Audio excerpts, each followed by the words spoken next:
Right welcome back to big TV digital exclusive breaking news చూస్తున్నాం. Meerpet murder కేసులో సంచలనమైన నిజాలు బయటకు పడుతున్నాయి.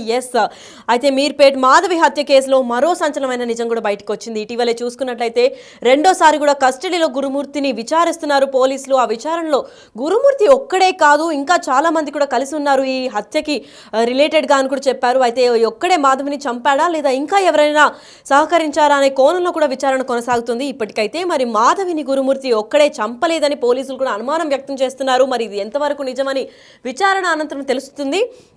అంతేకాకుండా గురుమూర్తికి ఎవరెవరు సహకరించారని పోలీసులు కూడా ఆరా తీస్తున్నారు. గురుమూర్తికి ఓ మహిళ సహకరించినట్లు కూడా అనుమానాలు వ్యక్తం చేస్తున్నారు. ఎందుకంటే ఇటీవలే గురుమూర్తికి కూడా కొన్నాళ్ళుగా ఒక మహిళతో వివాహితర సంబంధం ఉందనే విషయం అందరికీ తెలిసిందే. సో ఆ వివాహితర సంబంధం ఉన్న మహిళే తినకు కూడా సహకరించింది అని చెప్పి పలు అనుమానాలు కూడా వ్యక్తం చేస్తున్నారు. అయితే గురుమూర్తి ఫ్యామిలీలో మద్దతుపై వివరాలు బయటకు లాగుతున్నారు పోలీసులు. అయితే ఏ ఒక్క ఎవిడెన్స్, ఏ ఒక్క క్లూని కూడా వదలకుండా తీవ్ర స్థాయిలో ఛేదిస్తున్నారని చెప్పుకోవచ్చు. మరి దీని గురించి మరింత సమాచారం అందివ్వడానికి మా ప్రతినిధి సురేష్ లైన్లో ఉన్నారు. సురేష్, చెప్పండి, కస్టడీలో మరి సెకండ్ టైం గురుమూర్తి సంచలనమైన నిజాలు కూడా బయట పెడుతున్నారు. అయితే గురుమూర్తితో పాటు ఇంకా చాలా మంది కూడా ఇన్వాల్వ్ అయి ఉన్నారు ఈ హత్యలో అని చెప్పారు. అసలు దీనిలో జరిగిన నిజాలు ఏంటి, అసలు దీనిపైన పూర్తి అప్డేట్స్ ఏంటి సురేష్? గురుమూర్తిని పోలీసులు 5 రోజుల పాటు కస్టడీకి కోర్టు అనుమతించడం జరిగింది. నిన్న చెల్లపల్లి జైలు నుంచి గురుమూర్తిని మీర్పేట్ పోలీసులు కస్టడీలోకి తీసుకొని ఈ రోజు నిన్నటి నుంచి విచారిస్తారు.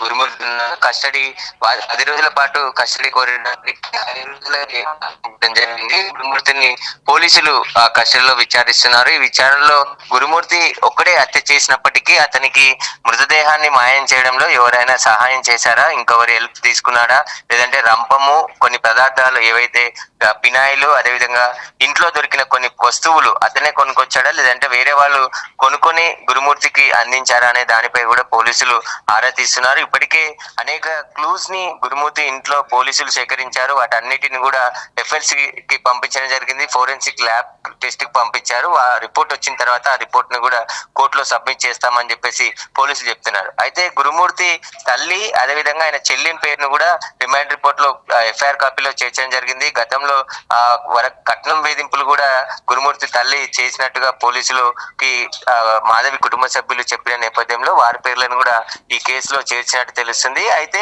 గురుమూర్తికి ఇంకా ఎవరైనా సహాయం చేశారా అనే దానిపై ఆయన సెల్ ఫోన్ కు సంబంధించిన కాల్ డేటాని కూడా పరిశీలిస్తున్నాడు. హత్య జరిగిన 16వ తేదీన ఎవరెవరితో మాట్లాడారు, అంతకు ముందు రోజు ఎవరెవరితో మాట్లాడారు, మాధవికి సంబంధించిన సెల్ ఫోన్ డీటెయిల్స్ ని కూడా పోలీసులు ఇప్పటికే సేకరించారు. కాబట్టి ఆ దిశగా దర్యాప్తు చేస్తున్నారు. ఇంకా సీన్ రీకన్స్ట్రక్షన్ చేయడం కోసం కూడా గురుమూర్తిని ఈ రోజు లేదా రేపు ఆ ఇంటికి, అదేవిధంగా చెరువు దగ్గరికి కూడా మరొకసారి తీసుకెళ్లనున్నారు పోలీసులు. అసలు ఏ విధంగా హత్య చేశాడు, ఆ శవాన్ని ఏ విధంగా మాయం చేశాడు, ఇలా మొత్తం ఆ సీన్ టు సీన్ రీకన్స్ట్రక్షన్ చేయడానికి గురుమూర్తిని ఇంటికి తీసుకెళ్లే అవకాశం కనబడుతుంది. ఇప్పటికే ఆ ఇంట్లో ఓనర్ తప్ప ఎవరు కూడా రెంటర్స్ అందరూ కూడా ఖాళీ చేసి వెళ్ళిపోవడం జరిగింది.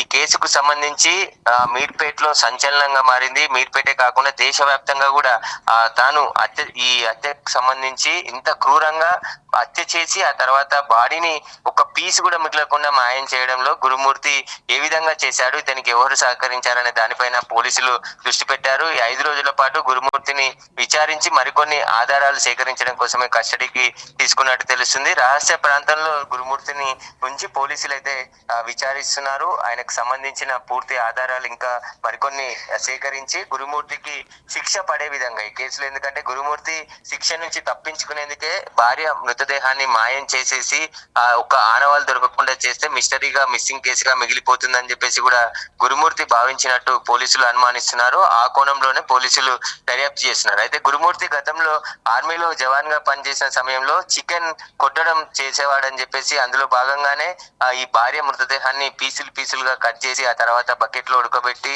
మళ్ళీ స్టవ్ పై కాల్ చేసి బొక్కలు మొత్తం చూర చేసేసిన తర్వాత ఆ బాత్రూమ్ లో ఫ్లెష్ బోర్డ్ లో వేసేసి పూర్తిగా ప్లస్ చేసినట్టుగా పూర్తి గుర్తించడం జరిగింది. కాబట్టి అక్కడ క్లూస్ టీమ్ దగ్గర ఉన్నటువంటి లేటెస్ట్ టెక్నాలజీ ద్వారా కొన్ని ఆధారాలు సేకరించారు.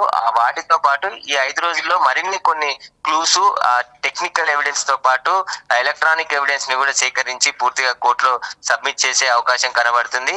గురుమూర్తి ప్రస్తుతం ఈ రోజు రెండో రోజు కస్టడీలో మీర్పేట్ పోలీసులు విచారిస్తున్నారు. ఈ విచారణ కూడా సంచలన విషయాలు బయటకు వచ్చే అవకాశం కనబడుతుంది. ఆయన తల్లిదండ్రులను కూడా ఇప్పటికే విచారించడం జరిగింది. వాళ్ళ స్టేట్మెంట్ కూడా రికార్డ్ చేశారు పోలీసులు. వాళ్ళ ఇన్వాల్వ్మెంట్, ఒకవేళ గురుమూర్తికి సంబంధించిన కుటుంబ సభ్యులు కానీ ఆయన స్నేహితులు కానీ ఎవరైనా ఇన్వాల్వ్మెంట్ ఈ కేసులో ఉంటే వారిని కూడా అరెస్ట్ చేసే అవకాశం కనబడుతుంది. మరి సురేష్, ఒక మహిళ కూడా దీంట్లో ఇన్వాల్వ్ అయి ఉంటుందన్నారు. అయితే ఇటీవలే కూడా సురేష్ అంటే ఈ గురుమూర్తికి ఆల్రెడీ ఒక వివాహితర సంబంధం ఉంది కాబట్టి ఆ మహిళ ఈ మహిళ అనేమన్నా అనుమానాలు వ్యక్తం చేస్తున్నారా పోలీసులు? పోలీసులు భార్య పుట్టింటికి వెళ్తానని చెప్తే వెళ్తానని భర్తతో గొడవ పడింది. ఆ గొడవ నేపథ్యంలోనే భార్యను అత్యంత దారుణంగా హత్య చేశాడని చెప్పేసి కూడా పోలీసులు రిమాండ్ రిపోర్ట్ లో వెల్లడించడం జరిగింది.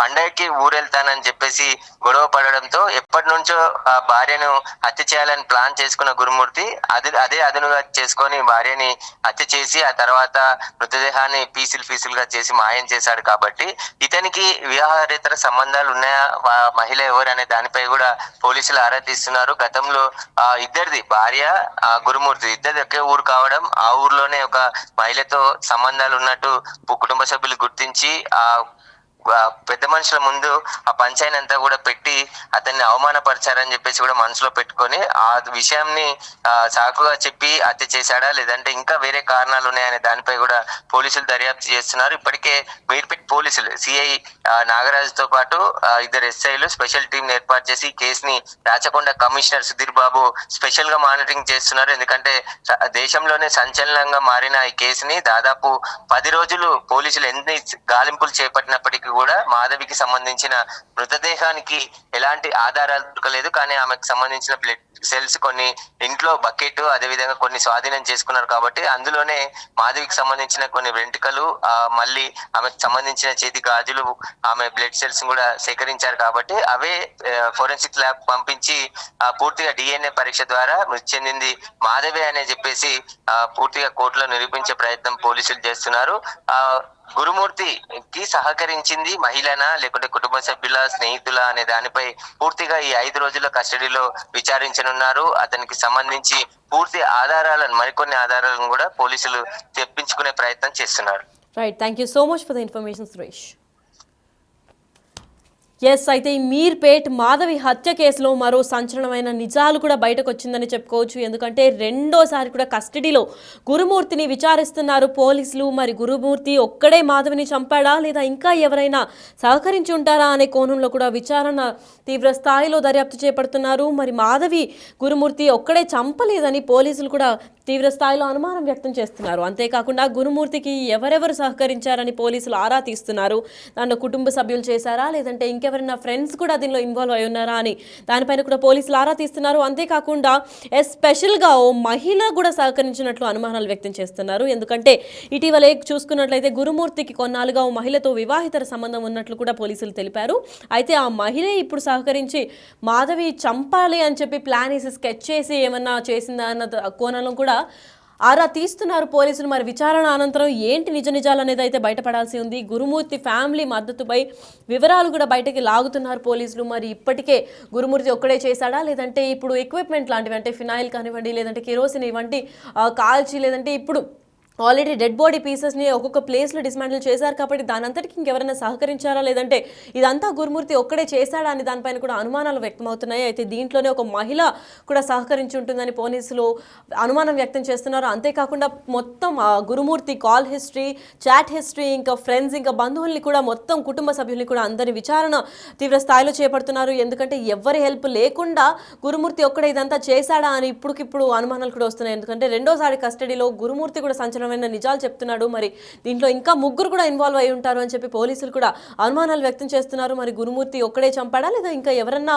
దీనిలో ఇన్వాల్వ్ ఉన్నారా అన్న దీనిపైన అయితే పోలీసులు బయట పెట్టేదాకా విచారణ అనంతరం మనకి ఏమీ తెలియదు. సో దాని వరకు అయితే మనమైతే ఇప్పుడు ప్రస్తుతం వేచి చూడాలని చెప్పుకోవచ్చు.